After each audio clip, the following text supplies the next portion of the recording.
یقین والے ہو، کیریکٹر والے ہو، تو پھر تم واقعی مسلمان ہو۔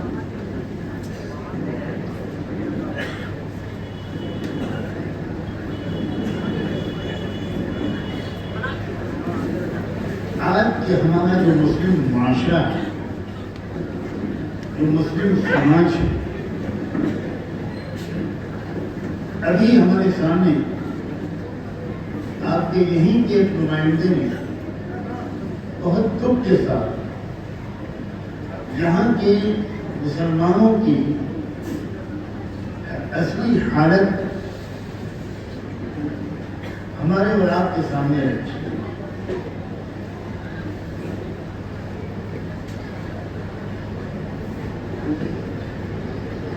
ایسی ہی بگڑی ہوئی امت پیدا کرنے کے لیے رحمت العالم صلی اللہ علیہ وسلم نے فاقے نہیں کیے تھے۔ ان کے پیٹ پر پتھر ایسے بگڑے ہوئے مسلمانوں کو تیار کرنے کے لیے نہیں بنے تھے۔ ان کے گھر میں 2 مہینے چولہا نہیں جلتا تھا، اس لیے نہیں کہ ایسے بگڑے ہوئے مسلمان دنیا کے سامنے آ جائیں۔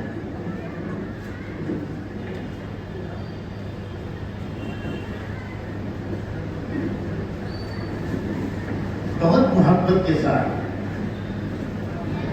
آج میں آپ سے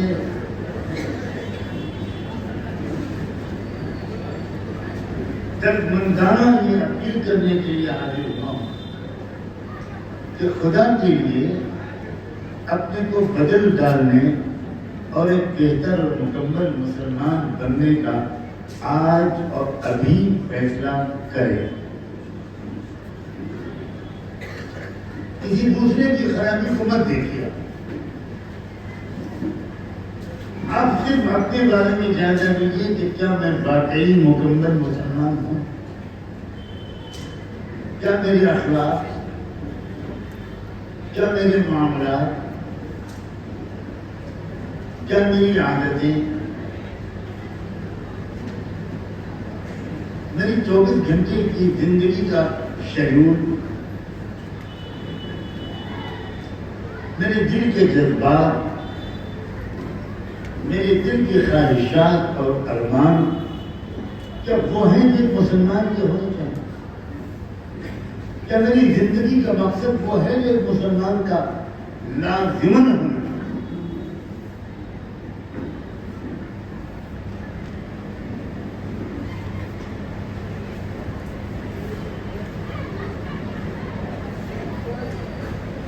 اصل میں مسلمان کے گھر میں پیدا ہو جانے سے کوئی مسلمان نہیں،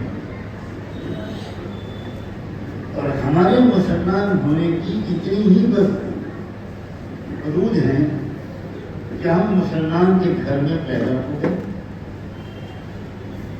اپنے اختیار سے، اپنے انتخاب سے ہم مسلمان نہیں۔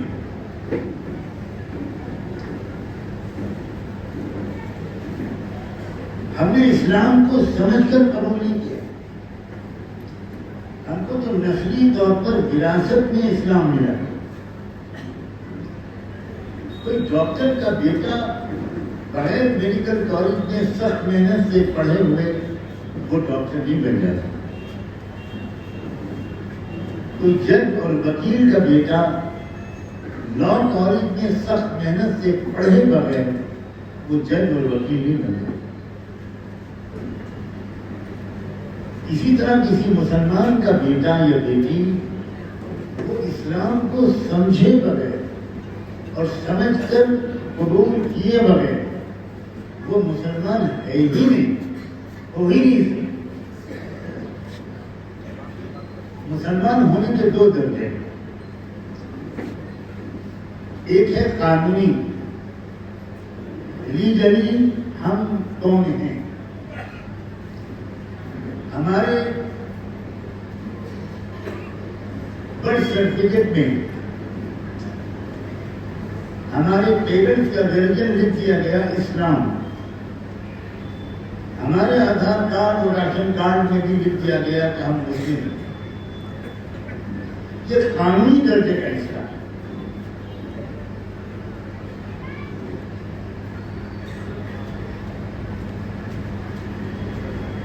اس کے نتیجے کیا نکلیں گے؟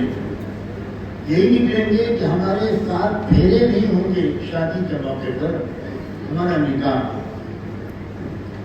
ہم شمشاد گھاٹ میں جلائے نہیں جائیں گے، ہماری نماز جنازہ اور تدفین ہو۔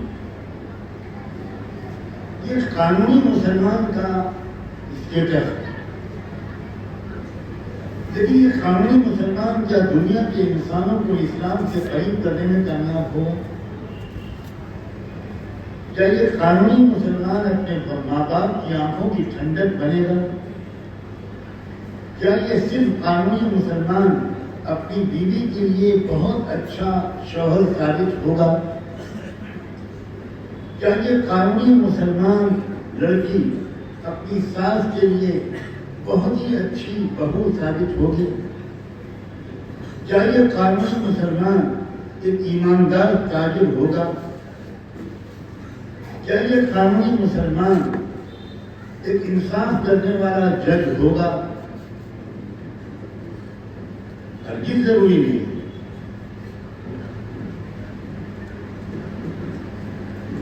ان سب باتوں کے لیے حقیقی مسلمان بننا ضروری ہے، جو سچ مچ اسلام کو سمجھ کر قبول کرے گا، اسلام کو اپنائے گا۔ ایک اسٹیج ہوتا ہے جب انسان اسلام میں داخل ہوتا ہے، ایک اسٹیج ہوتا ہے جب اسلام انسان کے اندر داخل ہوتا ہے۔ جب اسلام انسان کے اندر داخل ہو جاتا ہے تو اس کی آنکھ کبھی نامحرم کو دیکھ نہیں سکتی، اس کی زبان کبھی جھوٹ نہیں بول سکتی، وہ کبھی رشوت لے نہیں سکتا، وہ کبھی سودی لین دین کر ہی نہیں سکتا، وہ جھوٹی گواہی نہیں دے سکتا، وہ رات میں دیر سے سونا اور صبح دیر سے اٹھنے کو سور کے گوشت کی طرح حرام سمجھے۔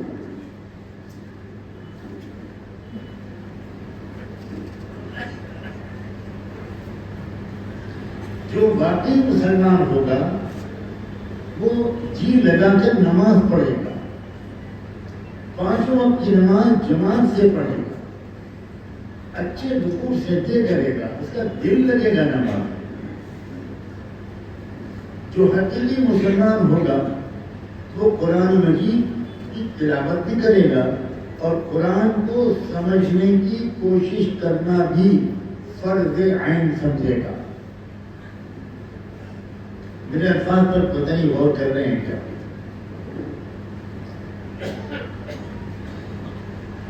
شاید اس پورے بندے میں 2-4 لوگ بھی نہ ہوں جو قرآن کو سمجھنے کی کوشش کرتے ہیں۔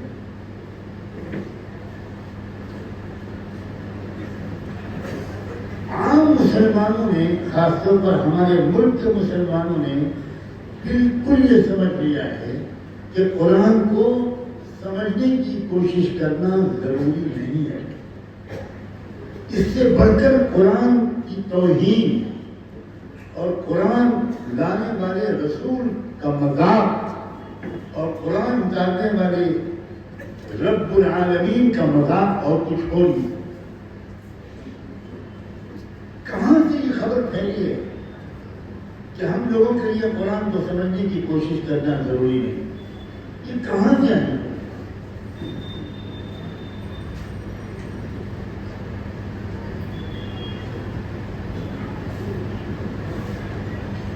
یہ صرف علماء کا کام، اور علماء سے بھی اگر وہ یہاں موجود ہیں تو میں ذرا گستاخی کروں گا، ان کے حضور بھی عرض کروں گا کہ علماء بھی قرآن مجید کو زندہ کی رہنمائی کی کتاب کی حیثیت سے نہیں سمجھتے اور نہیں سمجھتے۔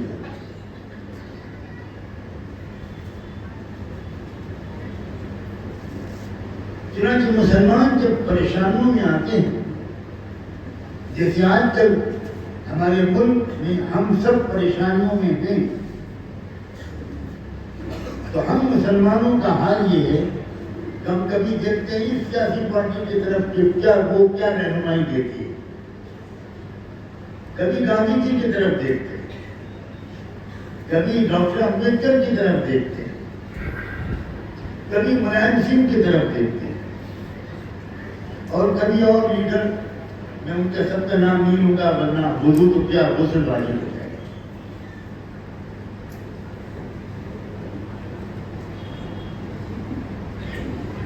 کبھی مسلمان نہیں سوچتے کہ اس ملک کے مسلمان اس وقت جس عذاب میں مبتلا ہیں ان کا حل قرآن کیا بتایا،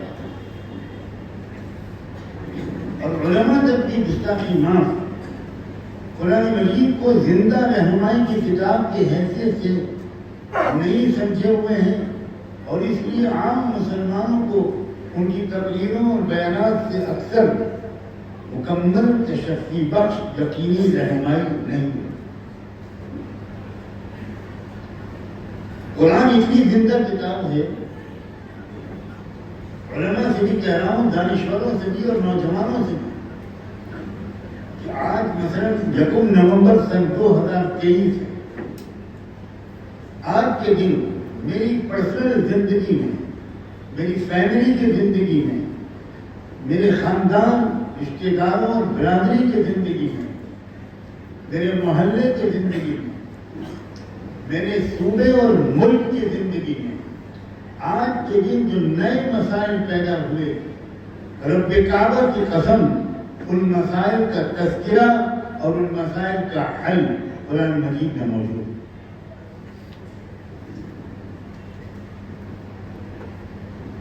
عجیب حال ہے ہمارے ملک کے مسلمان، خیال بھی نہیں آتا کہ یہ اللہ کے خطوط ہیں ہمارے نام۔ قرآن 2 طرح کے خطوط کا مجموعہ ہے، لیٹرز آف گاڈ، اللہ کے خطوط۔ ایک پر ایڈریس لکھا ہوا ہے یا ایھا الذین آمنوا، ایک پر ایڈریس لکھا ہوا ہے یا ایھا الناس۔ مسلمانوں میں سے 99.9% لوگوں کو کچھ نہیں معلوم کہ اللہ نے ہم سے قرآن میں کیا کہا، اور اسے بالکل ضروری نہیں سمجھتے، اور علماء بھی اس کے ضروری ہونے پر زور نہیں دیتے۔ 70 سال کا بوڑھا ہو گیا آدمی، لیکن اس کو قرآن کی 2 آیتیں کا مطلب نہیں معلوم۔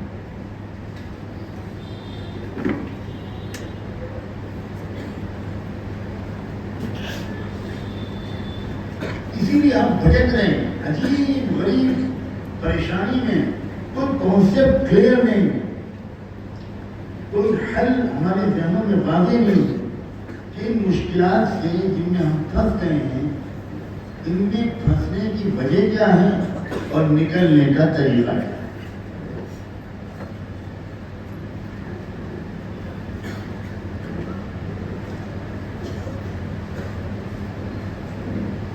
ایک بات بہت واضح لفظوں میں سمجھ لیجیے، 2 طرح کی قومیں ہوتی ہیں دنیا میں۔ ایک قوم وہ ہوتی ہے جس کا اپنا ایک پورا قومی نصب العین ہوتا ہے، ایک قومی گول اور ٹارگٹ ہوتا ہے، ایک اجتماعی اور قومی مشن ہوتا ہے، اور وہ قوم یا اس کی ایک بڑی تعداد اپنے مشن کے لیے قربانیاں دیتی ہے، محنت کرتی ہے، اپنی قوم کے ہر طبقے کے اندر اس مشن کے لیے جان و مال کھپا دینے کا جذبہ پیدا کرتے، ان کو آرگنائز کرتے، ان کو ٹرین کرتے، ان کی تربیت کرتے، اور وہ لوگ اپنے قومی نصب العین کے لیے محنت کرتے رہتے ہیں، کرتے رہتے ہیں، کرتے رہتے ہیں، یہاں تک کہ ایک نہ ایک دن وہ اپنی قومی مقصد پورا کرنے میں کامیاب ہو جاتے ہیں یا کامیابی کے قریب پہنچ جاتے ہیں۔ ایک اور دوسری قوم ہوتی ہے جس کا اپنا کوئی قومی مقصد نہیں ہوتا، جس کا کوئی اجتماعی مشن نہیں، ہر ایک کا اپنا اپنا الگ الگ مقصد ہوتا ہے، ہر ایک کو اپنے کیریئر کی فکر ہوتی ہے، بس وہ اپنی اور اپنی فیملی کے بارے میں سوچتا ہے، قومی مسائل کے بارے میں کبھی جلسے میں آ کر تقریر سن لیتا ہے بس۔ اگر کسی قوم کا نصب العین ہو، اس کا ایک اجتماعی مقصد اور مشن ہو، اور وہ اس قوم کو اس مقصد اور مشن کے لیے محنت کرے، تو چاہے وہ مقصد جتنا بھی خراب ہو، وہ چاہے وہ نصب العین جتنا بھی غلط ہو، لیکن یاد رکھیے اللہ کے قانون کے مطابق وہ قوم اپنے نصب العین کو حاصل کرنے میں ایک نہ ایک دن کامیاب ہو گئے۔ ہماری بد دعائیں اس کو نہیں روک سکیں۔